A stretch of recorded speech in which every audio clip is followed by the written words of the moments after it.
नमस्कार। आइए सुनते हैं सुभद्रा कुमारी चौहान की लिखी कहानी उन्मादिनी। लोग मुझे उन्मादिनी कहते हैं। क्यों कहते हैं यह तो कहने वाले ही जाने, किंतु मैंने आज तक कोई ऐसा काम नहीं किया है जिसमें उन्माद के लक्षण हो।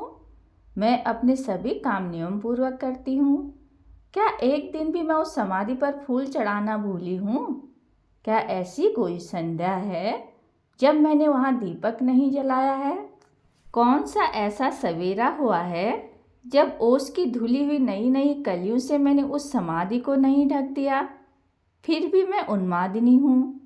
यदि अपने किसी आदमी के सच्चे और निस्वार्थ प्रेम को समझने और उसका मूल्य करने को ही उन्माद कहते हैं, तो ईश्वर ऐसा उन्माद सभी को दे। क्या कहा? वह मेरा कौन था? वह तो मैं भी नहीं कह सकती, पर कोई था अवश्य। और ऐसा था, मेरे इतने निकट था कि आज वह समाधि में सोया है और मैं बावली की तरह उसके आसपास फेरे देती हूँ। उसकी और मेरी कहानी भिन्न भिन्न तो नहीं है, जो कुछ है यही है। सुनो।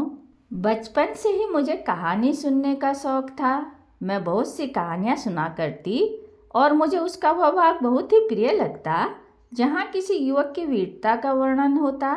मैंने वीरता की परिभाषा अपनी अलग ही बना ली थी। यदि कोई युवक किसी शेर को भी मार डाले तो मुझे वह वीर न मालूम होता। मेरा हृदय सुनकर उछलने न लगता। किंतु यदि किसी युवती को बचाने के लिए वह किसी कुत्ते की टांग ही क्यों न तोड़ दे, मुझे वह बड़ा बहादुर मालूम होता।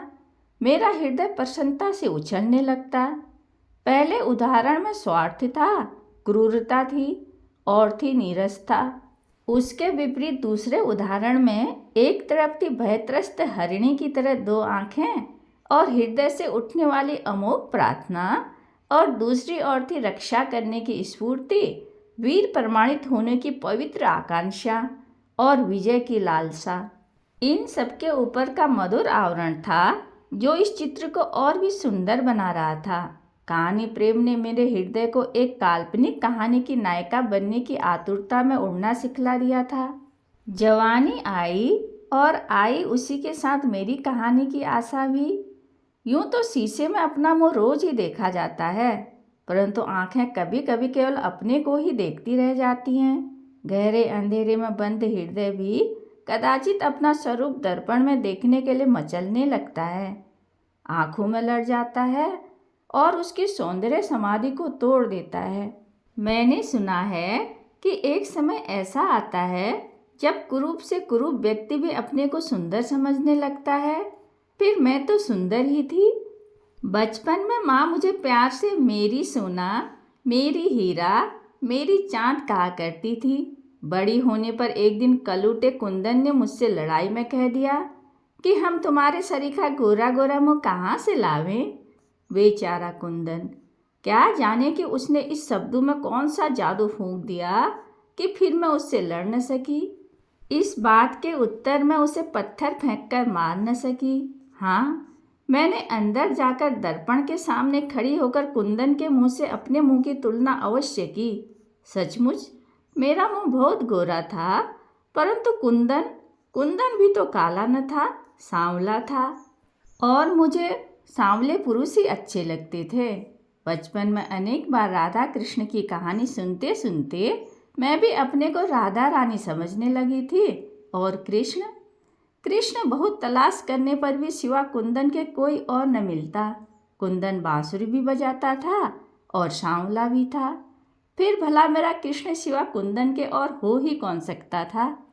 युवती होने पर मेरे विवाह की चर्चा स्वाभाविक थी। मैंने सुन रखा था कि विवाह कुछ चक्कर लगाकर होता है और एक अपरिचित व्यक्ति उन्हीं कुछ चक्करों के बाद लड़की को अपने साथ लिवा ले जाता है। किंतु मुझे तो विवाह के चक्करों से वे चक्कर अधिक रुचते थे जो कभी कभी मैं कुंदन के लिए और प्राय कुंदन मेरे लिए लगाता था। मैं चाहती तो यही थी कि मुझे अब और किसी के साथ चक्कर न लगाने पड़े। मैं तथा कुंदन दोनों ने मिलकर जितने चक्कर लगाए हैं हमारी जीवन यात्रा के लिए उतने ही पर्याप्त हैं। किंतु पिताजी तो चिट्ठी पत्री से कुछ और ही तय कर रहे थे। सुना कि कोई इंग्लैंड से लौटे हुए इंजीनियर हैं। उनके साथ पिताजी मुझे जीवन भर के लिए बांध देना चाहते हैं। सोचा, मुझे कौन सी इमारत खड़ी करवानी है या कौन सा पुल तैयार करवाना है जो पिताजी ने इंजीनियर तलाश किया। मेरे जीवन के थोड़े से दिन तो कुंदन के ही साथ हंसते खेलते बीत जाते, किंतु वहाँ मेरी कौन सुनता था। परिणाम यह हुआ कि यहाँ इतने चक्कर लगाकर भी मेरे ऊपर कुंदन का कुछ अधिकार न हो पाया, और इंजीनियर साहब ने, जिससे न मेरी कभी की जान थी न पहचान, मेरे साथ केवल 7 चक्कर लगाए और मैं उनकी हो गई।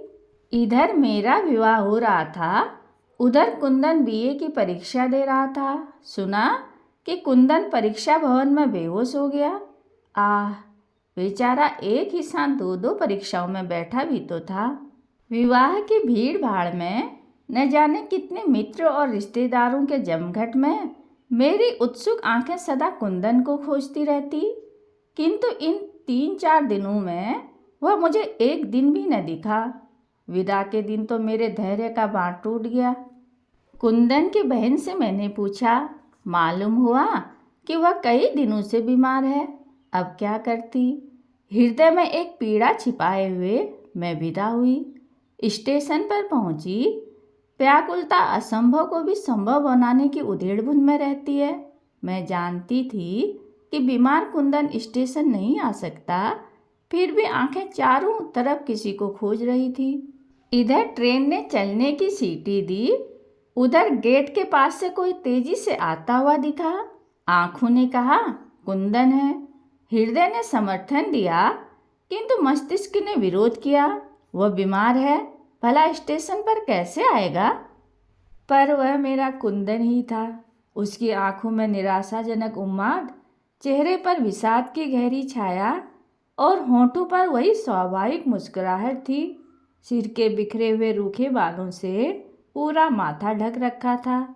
मैं चिल्ला उठी, कुंदन। इतनी देर बाद पास ही बैठी हुई नाइन ने मेरा मुंह बंद कर दिया। बोली, चिल्लाओ न बेटी, बाराती सुनेंगे तो क्या कहेंगे। अब मुझे होश आया कि मैं कहीं जा रही हूँ, अपने कुंदन से बहुत दूर, बहुत दूर। कटे वृक्ष की तरह मैं बेंच पर गिर पड़ी। हृदय जैसे डूबने लगा। ट्रेन चल पड़ी। जब मनुष्य के प्रति मनुष्य ही की सहानुभूति कम देखने में आती है, तब भला इस जड़ पदार्थ रेलगाड़ी को मुझसे क्या सहानुभूति हो सकती थी। उसने मुझे कुंदन से तो बातें भी न करने दी और छुप छुप कर हवासे के साथ उड़ चली। मैं ससुराल आई। बड़ी भारी कोठी थी, बहुत सी दास दासियाँ थी। यहाँ का रंग ही दूसरा था। पतिदेव को अंग्रेजियत अधिक पसंद थी। उनका रहन सहन, चाल ढाल, बात व्यवहार सही साहबाना था। वे हिंदी बहुत कम बोला करते और अंग्रेजी में जरा कम समझती थी, इसलिए उनकी बहुत सी बातों में प्राय चुप रह जाया करती। उनके स्वभाव में कुछ रूखापन और कठोरता अधिक मात्रा में थी। नौकरों के साथ उनका जो बर्ताव होता, उसे देखकर मैं भय से सिहर उठती थी। वे मुझे प्राय रोज शाम को और कभी सवेरे भी अपने साथ मोटर पर बैठाकर मीलों तक घुमा लाते। अपने साथ सिनेमा और थिएटर भी ले जाया करते, किंतु अपने इस साहब बहादुर के पार्श्व में बैठकर भी मैं कुंदन को न भूल सकती। सिनेमा की तस्वीरों में रेशमी कुर्ता और धोती पहने हुए मुझे कुंदन की ही तस्वीर दिखाई पड़ती। पति का प्रेम मैं पा सकी थी या नहीं, यह मैं नहीं जानती, पर मैं उनसे डरती बहुत थी। भय का भूत रात दिन मेरे सिर पर सवार रहता था। उनकी साधारण सी भावभंगिमा भी मुझे कपा देने के लिए पर्याप्त थी। वे मुझसे कभी नाराज न हुए थे, फिर भी उनके समीप में सदा यही अनुभव करती कि मैं बंदी हूँ और यहाँ जबरदस्ती पकड़कर लाई गई हूँ। इस ऐश्वर्य की चकाचौंध और विभूतियों के साम्राज्य में भी मैं अपने बाल सखा कुंदन को न भूल सकी। मायके की स्वच्छंद वायु में कुंदन के साथ खेलना, लड़ना झगड़ना और उसकी बांसुरी की ध्वनि मुझे भुलाए से भी न भूलती थी। क्षण भर का भी एकांत पाते ही बचपन की सुनहली स्मृतियां साकार होकर मेरी आंखों के सामने फिरने लगती। जी चाहता कि इस लोक लज्जा की जंजीर को तोड़कर मैं मायके चले जाऊं, किंतु इसी बीच छोटे भाई के पत्र से मुझे मालूम हुआ कि कुंदन घर छोड़कर न जाने कहाँ चला गया है, उसका कहीं पता नहीं है। इसलिए मेरी कुछ कुछ यह धारणा हो गई कि अब इस जीवन के कैदखाने से निकलकर भी कदाचित मैं कुंदन को देख न सकूंगी। मैके जाने की भी अब मुझे उत्सुकता न थी। अब तो किसी प्रकार अपने दिन काटने थे। न तो जीवन से ही कुछ आकर्षण था और न किसी के प्रति किसी तरह का अनुराग ही शेष रह गया था, पर काठ की पुतली की तरह सास और पति की आज्ञाओं का पालन करती हुई नियम से खाती पीती थी, स्नान और श्रृंगार करती थी और जो भी कुछ उनकी आज्ञा होती उनका पालन करती। इसी समय एक ऐसी घटना हुई जिससे मेरी सोई हुई स्मृतियां फिर से जाग उठी। मेरा उन्माद और बढ़ गया। एक दिन दोपहर के बाद मैं अपने छज्जे पर खड़ी हुई अन्वयस्क भाव से बाहर सड़क के आने जाने वालों को देख रही थी। सहसा सामने से कपड़ा बेचता हुआ, कुछ कपड़े स्वयं कंधे पर धरे हुए, कुछ नौकर के सिर पर रखवाए हुए मुझे कुंदन दिखाई पड़ा। विश्वास न हुआ, परंतु आंखें खुली थी, मैं सपना नहीं देख रही थी। दौड़कर नीचे आई। आते ही ख्याल आया कि मेरे पैरों में तो मर्यादा की बेड़ियां पड़ी हैं, मैं कुंदन के पास दौड़कर कैसे जाऊंगी। उसके बाद मैंने देखा कि कुंदन स्वयं ही मेरे यहाँ एक नौकर के साथ हमारे अहाते में आ रहा है। बाहरी बरामदे में उसने कपड़े उतार दिए, सोफे पर सांस बैठी थी। मैंने उनके बुलाने की प्रतीक्षा न की, चुपचाप आकर सोफे के पीछे खड़ी हो गई। मेरी सास सामान खरीदने की बड़ी शौकीन थी। हमारे दरवाजे पर से कोई फेरी वाला ऐसा न निकलता था जिससे वह कुछ न कुछ खरीद न लेती हो। सास की इस आदत की आज मैंने मुक्त हृदय से प्रशंसा की।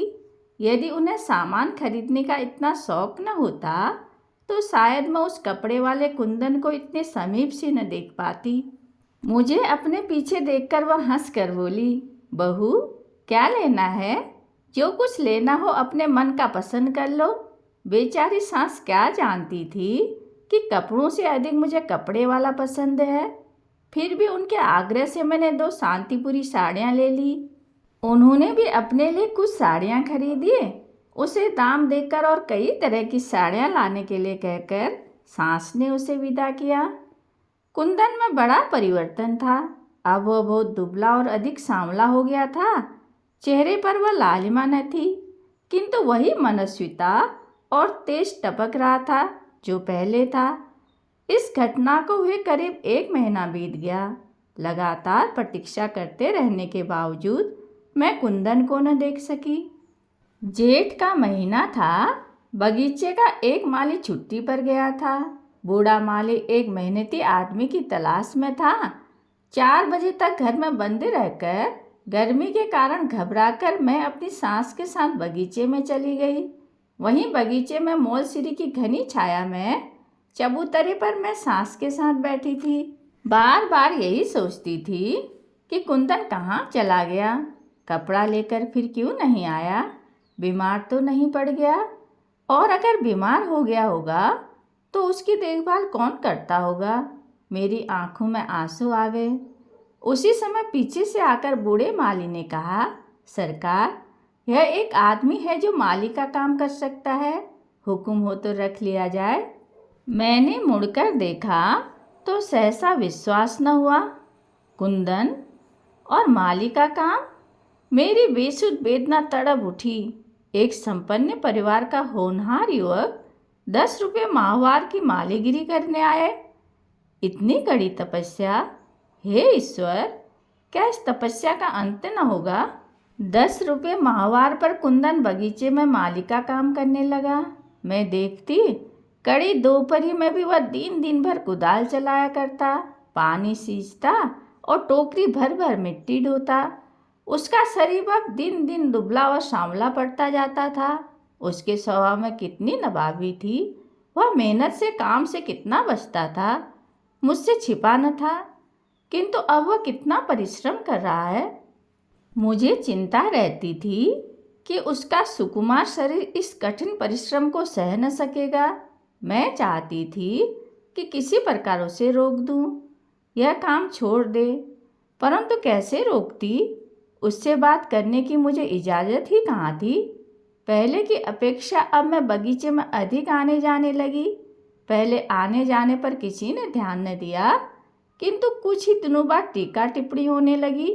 बाद में रुकावट भी पड़ने लगी, जिसका परिणाम यह हुआ कि अब शाम सुबह छोड़कर मैं प्राय दोपहर को जाने लगी। कुंदन से 2 मिनट बात करने का मैं अवसर खोजा करती थी, किंतु मेरे पीछे भी लोग जासूस की तरह रहते थे। मैं एकांत कभी न पाती और सबके सामने उससे बात करने का साहस न होता। कभी कभी मैं उसके नज़दीक भी पहुंच जाती, तो भी वह मेरी ओर आंख उठाकर न देखता। मैं ही उसे देख लिया करती। अनेक बार जी चाहा कि आखिर कब तक ऐसा चलेगा। जाऊं, उसकी कुदाल छीनकर फेंक दूं और उसे अपने साथ लिवा लाऊं। अब उसकी तपस्या आवश्यकता से अधिक हो चुकी है। उसे अब मेरे निकट रहकर मेरे स्नेह की शीतल छाया में विश्राम करना चाहिए। उस दिन बड़ी गर्मी थी। बंद कमरे में पंखा और खस की टट्टियों के भीतर से मैं उस गर्मी का अंदाज न लगा सकती थी। नींद नहीं आ रही थी। न जाने क्यों एक प्रकार की बेचैनी से मैं अत्यंत अस्थिर सी थी। उठी, खिड़की खोलकर देखा, कुंदन अब भी कुदाल चला रहा है।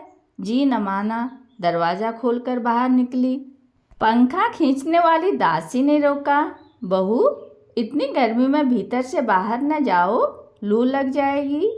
मैंने उसे हाथ के इशारे से चुप रहने के लिए कहा और बगीचे में पहुंची। कुंदन की कुदाल रुक गई। कुदाल को जमीन पर एक तरफ फेंककर उसने आश्चर्य से मेरी ओर देखा। मैंने कहा, कुंदन, तुम इतनी कड़ी तपस्या क्यों करते हो? तुम्हें इस प्रकार काम करते देखकर मुझे कष्ट नहीं होता? तुम्हारा शरीर इस मेहनत को सह सकेगा? तुम कहीं सुख से रहो तो मुझे भी शांति मिले। आखिर इस प्रकार जीवन को तपाने से क्या लाभ होगा? तुम तो मुझसे अधिक समझदार हो कुंदन। सारी करुणा सिमटकर कुंदन की आंखों में उतर आई। वह कुछ बोला नहीं, बोलता भी कैसे। उसी समय खांसता हुआ माली अपनी कोठरी से बाहर आया और फिर उसे कुदाल उठा लेनी पड़ी। मेरा स्वास्थ्य दिन पर दिन गिरता जा रहा था। लोगों को संदेह था शायद मुझे टीबी हो रही है। पतिदेव मुझे भुवाली भेजने की तैयारी कर रहे थे, किंतु वे क्या जानते थे कि भुवाली से भी अधिक स्वास्थ्य लाभ मैं कुंदन के समीप केवल उसके सहवास से कर सकती हूँ। मेरी दवा तो कुंदन है। भुवाली और शिमला मुझे वह स्वास्थ्य नहीं प्रदान कर सकते जो मुझे कुंदन से केवल स्वतंत्रता पूर्वक मिलने जुलने से मिल सकता है। मैं केवल उससे स्वतंत्रता से बातचीत करना और मिलना जुलना चाहती थी, और यह मेरे पतिदेव को स्वीकार न था। नौकरों को वो मिट्टी के ठीकरों से भी गया बीता समझते थे। 10 रुपये माहवार देने के बाद समझते थे कि उस नौकरों की आत्मा और शरीर दोनों को उन्होंने खरीद लिया है। इनसे इतनी सख्ती से पेश आते कि नौकरों को उनके सामने पहुंचने में बड़े साहस से काम लेना पड़ता।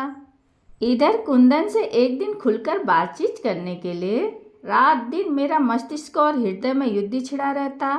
अब न मुझसे पढ़ा लिखा जाता और न किसी काम में ही जी लगता। खाने पीने की तरफ भी कुछ विशेष रुचि न रह गई थी। खाना देखते वे दिन याद आ जाते जब मैं और कुंदन एक ही थाली में बैठकर खाना खाया करते थे। चाय सामने आते ही कुंदन की याद आ जाती। मुझसे भी अधिक चाय का भक्त तो वही था। आज वह मेरे बगीचे में माली है और मुझे इतनी भी स्वतंत्रता नहीं कि उससे 1-2 बात भी कर सकूं। फिर उसके साथ बैठकर चाय पीने और भोजन करने की बात तो बहुत दूर की रही। मैं रात दिन इसी चिंता में घुली जाती थी, किंतु मेरी पीड़ा को कौन पहचानता। अपने इस घर में तो मुझे सभी हृदयहीन जान पड़ते थे। एक दिन ऑफिस से लौटते ही पतिदेव ने मुझसे प्रश्न किया, आखिर उस माली से तुम्हें क्या बातें करनी रहती हैं जो दोपहर को भी बगीचे में जाया करती हो? कितनी बार कहा तुमसे कि नौकरों से बातचीत करने की तुम्हें ज़रूरत नहीं है, पर तुम्हें मेरी बात याद रहे तब ना।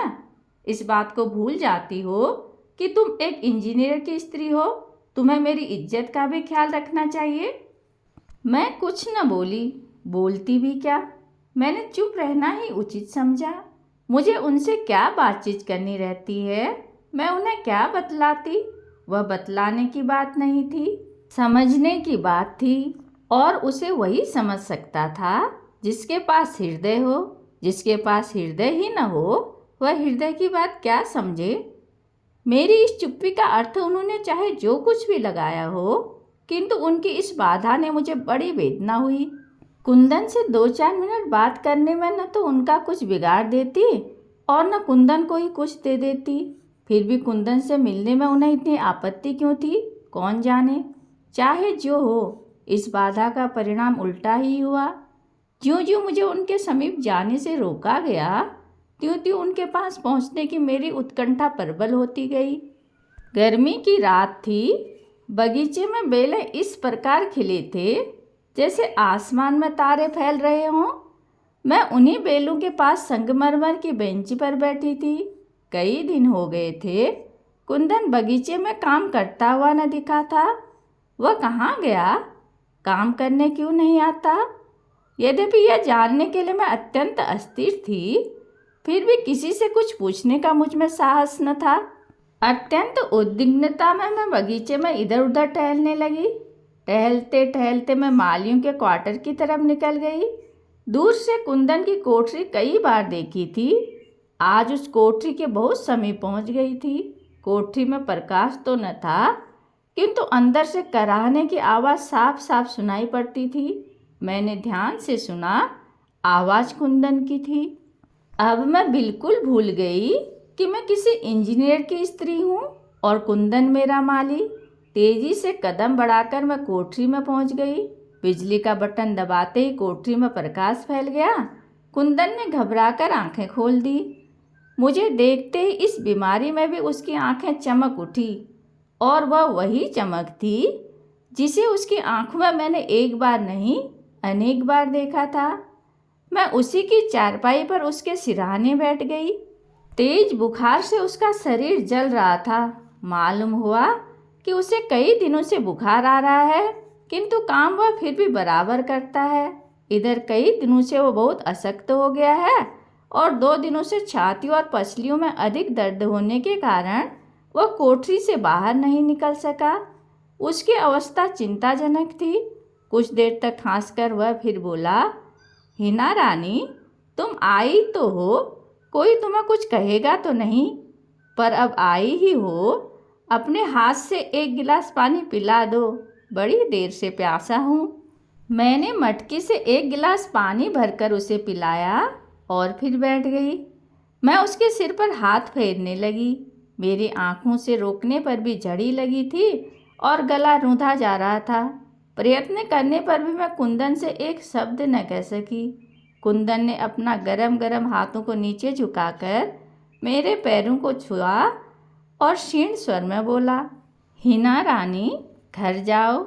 तुम्हें कोई यहाँ देख लेगा तो नाहक तुम पर कोई विपत्ति न आ जाए, कहीं मेरा यह सुख भी न छिन जाए। तुम्हारे समीप इस हालत में भी रहकर मैं एक प्रकार का सुख पाता हूँ। ठीक उसी समय पतिदेव ने कोठरी में प्रवेश किया। उन्होंने आग्नेय नेत्रों से मेरी तरफ देखा, फिर कुछ बोले। क्या बोले मैं कुछ न समझी। मैं उसी प्रकार कुंदन के सिर पर हाथ धरे बैठी रही। मेरी आत्मा ने कहा, मैंने कोई अपराध नहीं किया है। किसी बीमार की सेवा शुश्रूषा करना मनुष्य मात्र का धर्म है। फिर मृत्यु की घड़ियां को गिनते हुए उनकी नज़रों में अपने एक आश्रित और अपनी नज़रों में अपने एक बाल सखा को यदि मैंने एक घूंट पानी पिला दिया तो यह कोई अपराध तो न कर डाला। किंतु मैं उसी क्षण कोठरी छोड़ने के लिए बाध्य कर दी गई। मैं ऊपर आई तो अवश्य, किंतु मेरी अवस्था पागलों की तरह हो गई थी। रह रहकर कुंदन की रुग्ण मुखाकृति मेरी आंखों के सामने फिरने लगती। बार बार ऐसा मालूम होता कि कुंदन एक घूंट पानी के लिए चिल्ला रहा होता। पतिदेव सोए थे, मैं भी एक तरफ पड़ी थी, पर मेरी आंखों में नींद कहाँ। उठी और छज्जे पर बेचैनी से टहलने लगी। बंगले के पास ही बिजली के खंभे के नीचे मैंने एक सफ़ेद सफ़ेद सा देखा। अज्ञात आशंका से मैं सिहर उठी। ध्यान से देखा, वह कुंदन था। कदाचित जीवन की अंतिम सांसें गिन रहा था। उस समय न तो कुल की मान प्रतिष्ठा का ध्यान रहा, न किसी के भय का, और न ही यही ध्यान रहा कि इतनी रात को लोग मुझे बाहर देखकर क्या कहेंगे। चौकीदार मेरी आज्ञा का उल्लंघन कैसे करता। फाटक खुलवाकर मैं बाहर निकल गई। पास पहुंचकर देखा, कुंदन ही था। आह, वही अपने माता पिता का दुलारा कुंदन, अपने मित्रों का प्यारा कुंदन, जिसका कुंभलाया हुआ मुख देखकर कितने ही हृदय सहानुभूति से द्रवीभूत हो उठते थे, जिसके इंगित मात्र पर परिचालक वर्ग सेवा के लिए प्रस्तुत रहता था। आज वही कुंदन जीवन के अंतिम समय में अकेला और असहाय शून्य दृष्टि से आसमान की ओर देख रहा है। मुझे देखते ही जैसे उसमें कुछ शक्ति आ गई हो। वह क्षीण स्वर में बोला, हिना रानी, अच्छा हुआ जो तुम आ गई। थोड़ा पानी पिला दो, मैं बहुत प्यासा हूँ। मैंने पानी के लिए चारों तरफ नज़र दौड़ाई। थोड़ी दूर पर नल तो था, पर बर्तन कोई न था जिसमें मैं उसे पानी पिलाती। सोचा घर तक जाऊं, पर घर तक जाने का समय न था। नल पर से साड़ी का छोर पानी से भिगोकर लौटी, परंतु अब वह पानी मांगने वाला इस संसार में था ही कहाँ। बस मेरी या उसकी कहानी यही है। कहानी सुनने के लिए धन्यवाद।